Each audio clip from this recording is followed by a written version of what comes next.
Exercice 8. L'objet de l'exercice est l'étude de la suite IN définie par IN égale l'intégrale entre 0 plus sur 2 sinus x à la puissance n d de x. Que soit IN à la partie 1, la suite numérique définie par IN égale l'intégrale entre 0 plus sur 2 sinus x à la puissance n d de x. La première question montrait que la suite IN est décroissante et convergente. On pose lambda égale la limite quand n tend vers plus l'infini de IN et on se propose de trouver sa valeur, c'est-à-dire la valeur de lambda. Deuxième question, soit alpha appartient à 0 plus sur 2, on définit les suites Vn et Wn par quelque chose n appartient à l'étoile, Vn égale l'intégrale entre 0 alpha sinus x à la puissance alpha d de x, et Wn égale l'intégrale entre alpha et plus sur 2 sinus x à la puissance 1 d de x. A montre que, quel que soit n supérieur ou égal à 1, Vn entre 0 et alpha sinus alpha à la puissance n. Et Wn inférieur ou égal à plus sur 2 moins alpha est supérieur ou égal à 0.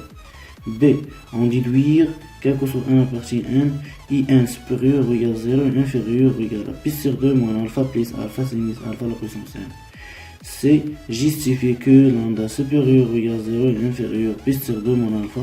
On déduire que lambda égale 0.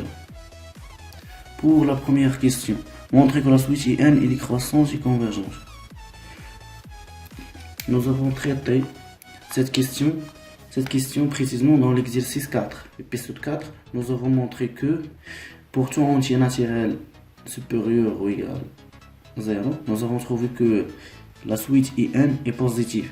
Et nous avons étudié la monotonie de cette suite. Nous avons trouvé que cette suite est décroissante et minorée par 0. Parce que cette suite, nous avons trouvé qu'elle est positive, donc minorée par 0. Et enfin, nous avons déduire que cette suite est convergente, elle converge vers 0. Donc, je vais seulement écrire ces choses-là, je ne vais pas les montrer directement. Montrer que la suite IN est décroissante et convergente. Donc, on a IN, on appartient à N. Et décroissance minorée par 0. Donc, elle est convergente.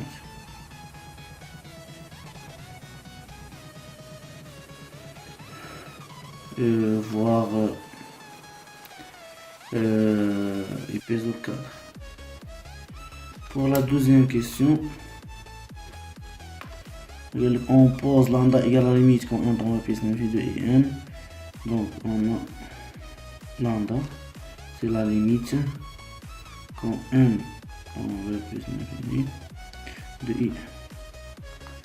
On se pose de trouver sa valeur, il faut trouver la valeur de lambda. Soit alpha appartient à 0 plus sur 2, on définit des suites Vn, Wn par on a pour alpha appartient à 0 plus sur 2, quel que soit n appartient à l'étoile, Vn égale l'intégrale entre 0 et alpha sinus x à la puissance n d de x.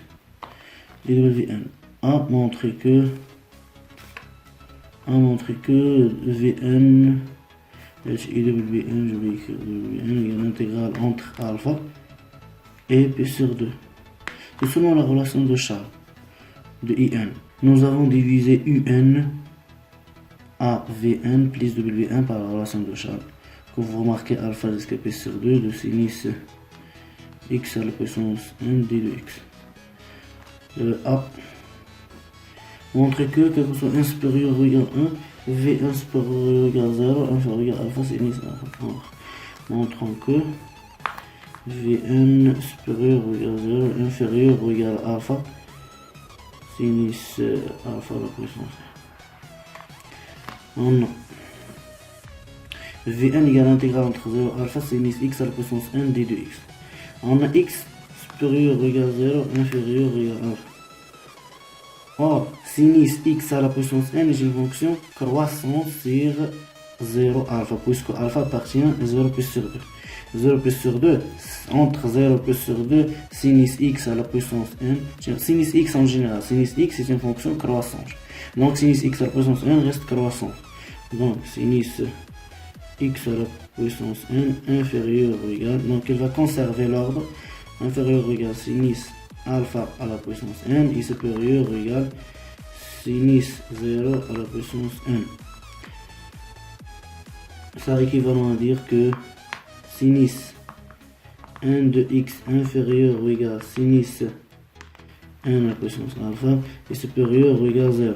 Donc, j'intègre entre 0 alpha sinus x à la puissance n inférieur, d de x pardon, inférieur ou égal l'intégrale entre 0 alpha sinus alpha à la puissance n d de x est supérieur ou égal l'intégrale de 0, ça fait 0.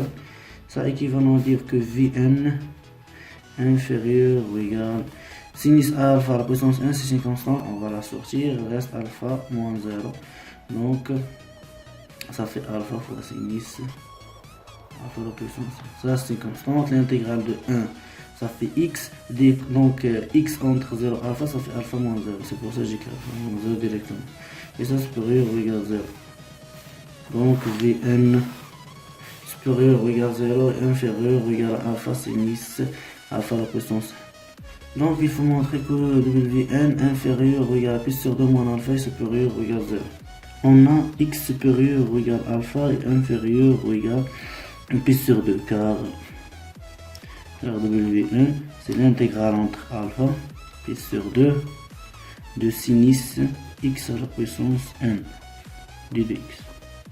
Or, sinus x est une fonction croissante sur 0 plus sur 2, donc en particulier sur alpha plus sur 2.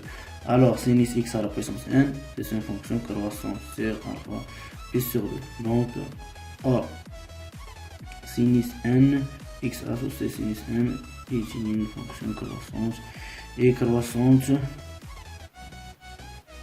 sur alpha plus sur 2. Donc sinus n de x inférieur à sinus plus sur 2 à la puissance n est supérieur ou égal à sinus de alpha à la puissance n. Donc j'intègre, ça implique l'intégrale, parce que l'intégrale conserve l'ordre, donc l'intégrale de sinus x à la puissance n entre alpha et plus sur 2 d de x inférieur ou égal l'intégrale entre alpha plus sur 2 de sinus plus sur 2 sur la puissance n fois d de x est supérieur ou égal l'intégrale entre alpha et plus sur 2 de sinus n sinus alpha puissance n d de x. Ça c'est quoi? C'est Wn inférieur ou égal, ça c'est une constante, on va la sortir, il reste p sur 2 moins alpha, parce que 1 la primitive de 1 ça fait x direction, moins x entre alpha et p sur 2 ça fait p sur 2 moins alpha, donc ça fait p sur 2 moins alpha fois la constante sinus p sur 2 à la puissance n, sinus p sur 2 à la puissance n est supérieur ou égal, ça c'est la même chose, c'est une constante, on va la sortir, on trouve p sur 2 moins alpha fois sinus n à la puissance alpha. Ça c'est quoi? Sinus p sur 2 à la puissance n, sinus p sur 2 ça fait 1, donc 1 à la puissance n ça fait n, donc ça inférieur, ça implique que Wn inférieur ou égal p sur 2 moins alpha est supérieur ou égal p sur 2 moins alpha fois sinus alpha à la puissance n. Donc p sur 2 moins alpha fois sinus alpha à la puissance n. Or, sinus alpha à la puissance n supérieur ou égal 0. Car alpha appartient à 0 p sur 2. Or, alpha supérieur strictement 0 inférieur strictement p sur 2. Donc, p sur 2 moins alpha est strictement positif. Et donc, pi sur 2 moins alpha fois sinus alpha à la puissance n est supérieur ou égal à 0. D'où Wn inférieur ou égal à pi sur 2 moins alpha est supérieur ou égal à pi sur 2 moins alpha fois sinus alpha à la puissance n supérieur ou égal à 0. Donc Wn inférieur à pi sur 2 moins alpha est supérieur ou égal à 0. Maintenant, pour la question B, on déduire quelle que soit la partie n et n égale. B. On déduire la valeur de IN. On a IN égale l'intégrale entre 0 pi sur 2 de sinus x à la puissance n d de x. Si j'utilise la relation de charge, je trouve que ça, c'est l'intégrale entre 0 et alpha.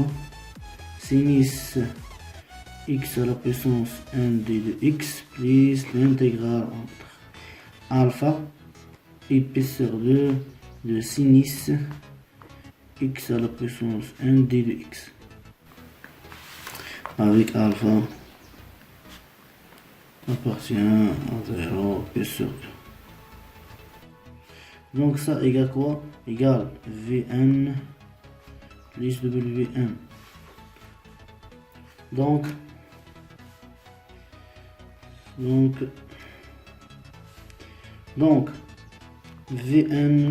plus Wn inférieur ou égal, comme vous remarquez ici.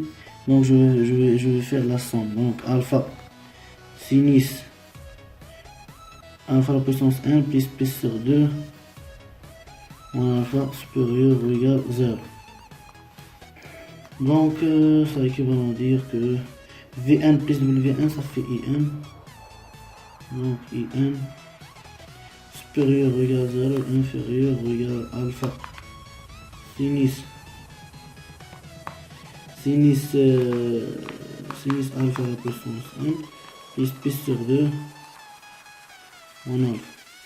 Pour la question C, justifie que lambda supérieur ou égal à 0 et inférieur ou égal à pi sur 2 moins alpha. On sait que on a quoi? On a lambda égale à la limite. Lambda c'est seulement la limite quand n tend vers plus l'infini de In.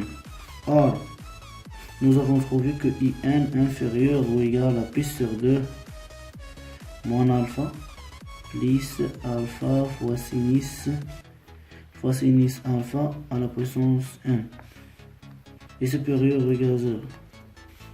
Donc si je fais tendre 1 vers l'infini, donc la limite quand 1 tend vers plus l'infini de In inférieur ou égal à ça, c'est une constante, je veux dire, donc il est pi sur 2 moins alpha plus alpha fois la limite quand 1 tend vers plus l'infini de sinus alpha à la puissance n est supérieur ou égal à la limite de 0, ça fait 0.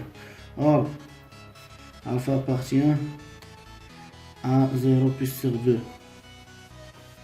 Donc, sinus alpha, puisque sinus c'est une fonction croissante sur 0 pi sur 2, donc sinus alpha inférieur strictement à sinus pi sur 2, ça fait 1, et supérieur strictement à sinus 0, ça fait 0. Or, on sait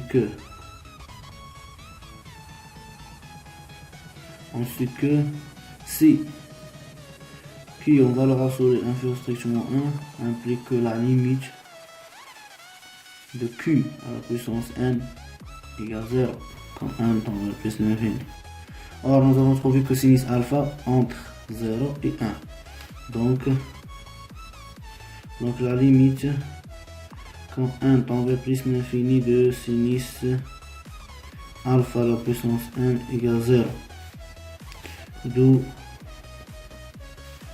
la limite de In quand 1 tend vers plus l'infini inférieur ou égal à pi sur 2 moins alpha est supérieur ou égal à 0.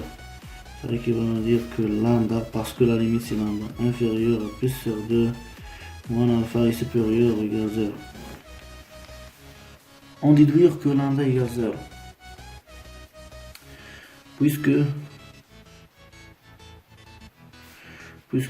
nous avons trouvé que lambda supérieur ou égal 0 est inférieur à p sur 2 moins alpha. Et lambda, c'est la limite de IN. Or, IN est une suite décroissante et décroissante minorée par 0.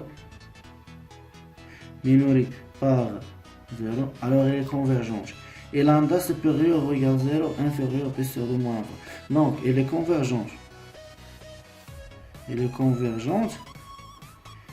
converge vers L supérieur ou égal 0. Ça marche. Mais nous avons trouvé que peut-être que la limite de IN égale 0. Donc, elle converge vers 0. Mais la limite, quand n tend vers plus l'infini de IN peut être égale 0. Supérieur ou égal 0. Donc la limite en temps de plus l'infini de IN égale 0.